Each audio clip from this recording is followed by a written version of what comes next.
बाबा को कोई शक्ति एक जगह बात कर नहीं रख सकती थी।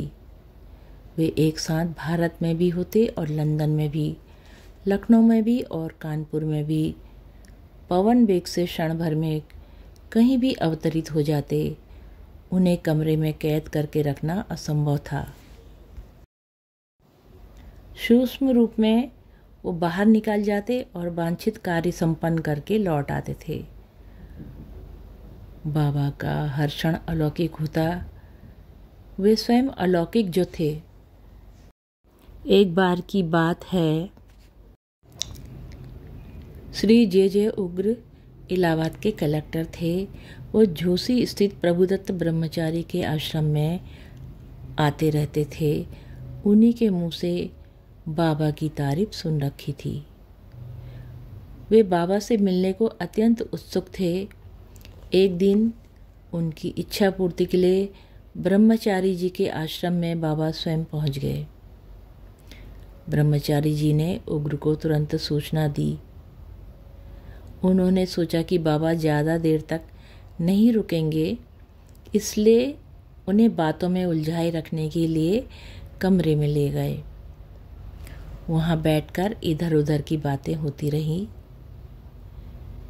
और उनकी खातिर तवज्जो भी होते रहा।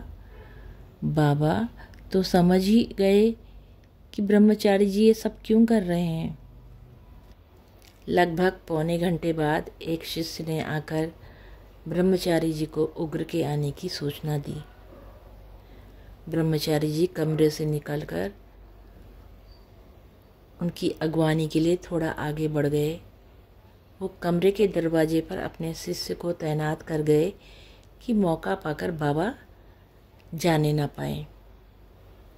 किंतु ब्रह्मचारी जी जब उग्र को लेकर कमरे में पहुँचे तो बाबा वहाँ नहीं थे। पहरे पर तैनात शिष्य ने भी कहा कि वो बाहर नहीं निकले। कमरे में कोई नहीं था, दरवाज़ा या खिड़की भी नहीं थी। ब्रह्मचारी जी अवाक रह गए। तभी सबने देखा कि बाबा सामने से मुस्कुराते हुए चले आ रहे हैं। उग्र के लिए इतना ही पर्याप्त था बाबा की महिमा को समझने के लिए। वो बाबा के चरणों में नतमस्तक हुए और बाबा के भक्त हो गए। जय हो नीम करोड़ी बाबा की सदा जय हो। माँ सिद्धि की सदा जय हो। बाबा सदा अपने भक्तों का कल्याण करना प्रभु, कल्याण करना प्रभु। जय हो बाबा, जय हो, सदा ही जय हो, जय हो, जय हो, जय हो।